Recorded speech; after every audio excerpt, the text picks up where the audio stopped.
मंसूर जाफर साहब, जिस तरीके से आज ट्रंप की आपने गुफ्तगू सुनी, आपने एक हफ्ते से जो ट्रंप की गुफ्तगू के मुख्तलिफ पैराए देखे हैं कि जिस पे वो इंसान तजब्जुब का शिकार हो जाए कि हाँ अब ठीक कह रहा है, अब ठीक कह रहा है, अब ठीक कह रहा है, और फिर बाद में कहे कि नहीं मैंने जो सुना मुझे अपनी समातों पे यकीन नहीं है कि ये उसी शख्स के अल्फाज हो सकते हैं। ये जो पै दर पै बदलते बयानात थे और उसकी हैयत तब्दील होती गई, इसके पीछे की वजूहात क्या हैं और इस जंग के अंदर क्या हम विन विन सिचुएशन सबके लिए कह सकते हैं, या फिर हमें ये क्लैरिटी के साथ बबांगे दोहल बोलना होगा कि नहीं इस वक्त बाकायदा तौर पे इजराइल पिटा है?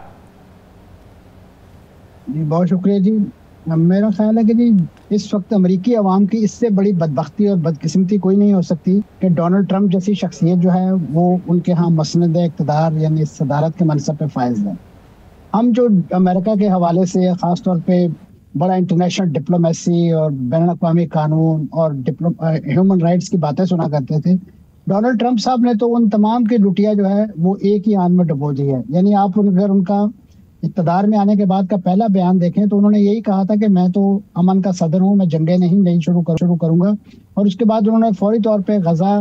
जंगबंदी का क्रेडिट लेने के लिए उसका ऐलान भी करवा दिया, और अगले ही लम्हे जो है ये भी फरमा दिया कि ये जंगबंदी मुझे ज़्यादा देर चलती दिखाई नहीं दे रही।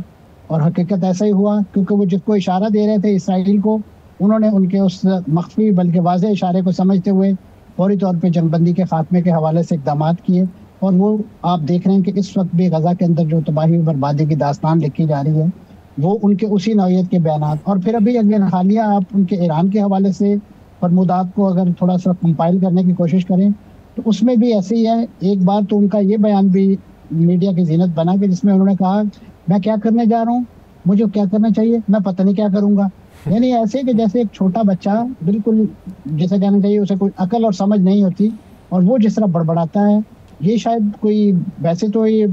जो बाइडेन को बहुत ज़्यादा ठट्टा मजाक किया करते थे उनकी उम्र के हवाले से, अब तो खुद भी कई बार सीढ़ियों से लड़खड़ाते हुए दिखाई दिए हैं। तो अब दुआ यही कर सकते हैं कि कम से कम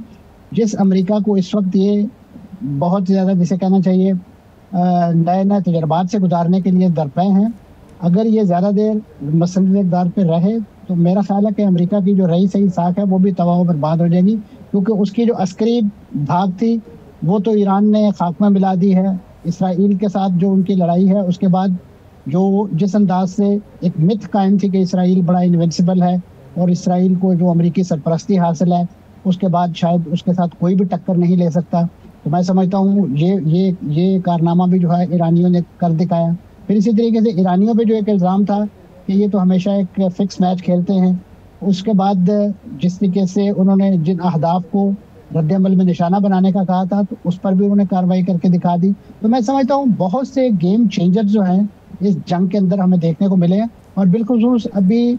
जैसे पहले सेगमेंट में आप लोग बात कर रहे थे कि वहाँ पे तबाही के आसार हैं, उसका जो डाटाबेस है वो भी इकट्ठा हो रहा है। इवन खुद नेतन्याहू उन मुतासरा इलाकों में गए हैं और उसका जो ड्रोन शॉट्स दिखाए गए हैं, अगर आप उन्हें देखें और उसके साथ किसी गजा की बस्ती का कोई शॉट देखें तो आप तफरीक नहीं कर सकेंगे कि ये गजा है या ये इस वक्त इसराइल का मंजर दिखाया जा रहा है। अच्छा मंसूर साहब, आप क्या समझते हैं मंसूर साहब, ये सीज फायर है या ये सीज फायर चंद दिन बाद खत्म हो जाएगा? ये वो अंग्रेजी में कहते हैं कि लल बिफोर द स्टॉर्म, यानी ये तूफान से पहले जो खामोशी होती है ये आप उसका नाम दे सकते हैं, क्योंकि बैक एंड पे जो चीज़ें हो रही हैं और जिस अंदाज से ट्रंप साहब चीज़ों को करना चाह रहे हैं और बिलखुसूस इसराइल की जो अभी वॉर एपिटाइट है वो ख़त्म नहीं हुई, क्योंकि उससे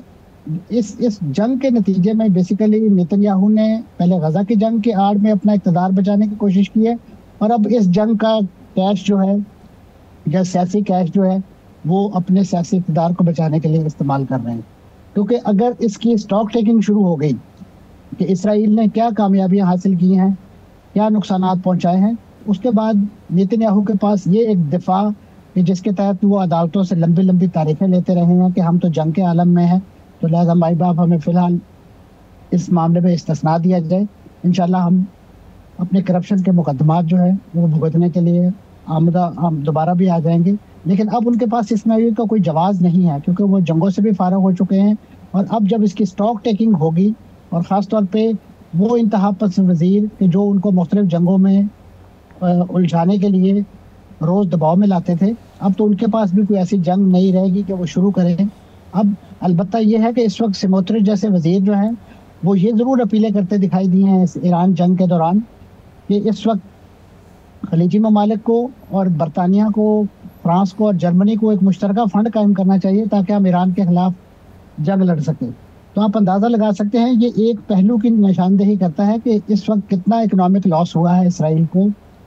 और ख़ास तौर पे जिस लंबे अरसे से वो गज़ा की जंग में उलझा हुआ है, उसका जो मिलिट्री स्टॉक पाइल है और उसका जो कैपिटल है, वो दोनों के दोनों जो हैं वो बड़े ही इस वक्त ख़तरनाक इशारे को टच कर रहे हैं। और यही वजह है कि इस वक्त नेतन्याहू का जो इसराइल के जो सरपरस्त आला अमेरिका हैं, उनके डोनाल्ड ट्रंप साहब का जो गुस्सा है वो भी दीदनी है। कभी वो मीडिया पर बरसते हैं, कभी वो नेतन्याहू को कहते हैं कि अगर आपने अब किया तो एक बयान मंसूर साहब, एक बयान जो है वो चल रहा था हमास के हवाले से कि उन्होंने भी कुछ तस्दीक की है कि शायद बिलवास्ता जो हमास इसराइल जो मुज़ाकरात हो रहे हैं और गज़ा सीज़ फायर के हवाले से, तो उसको आप कैसे देखते हैं? क्या ट्रंप ने भी कहा तो है कि शायद जब वो आने वाले दिनों में कुछ होगा, तो आपको लगता है कि वहाँ कुछ सीज़ फायर हो सकता है? ये यहाँ मैं थोड़ा सा आपको रिसेंट पास्ट में ले जाना चाहूँगा कि ये जो जंग शुरू हुई थी जब ईरान वाली, तो उससे पहले सऊदी अरब जो है एक बड़ा इनिशिएटिव लेकर चल रहा था, जिसके तहत ख़ास तौर पे उन्होंने जो पेरिस के साथ मिलके एक यूएन में एक कॉन्फ्रेंस बुलवाई थी कि जिसमें यही मसला फ़लस्तीन के हल और दो रियासती हल के बारे में बात होनी थी।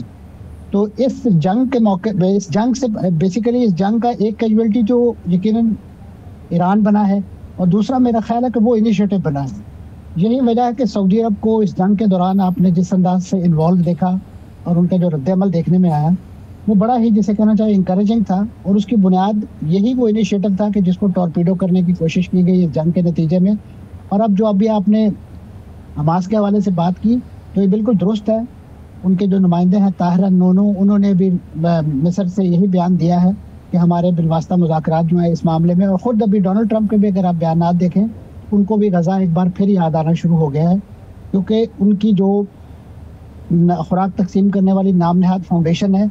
वो तकरीबन 600 के करीब फ़लस्तीनियों को शहीद कर चुकी है इस जंग के दौरान, जो इमदाद की और खुराक के लिए उनके कैंपों के बाहर इकट्ठे होते थे और उनके बाद उन्हें गोलियों से भून दिया जाता था।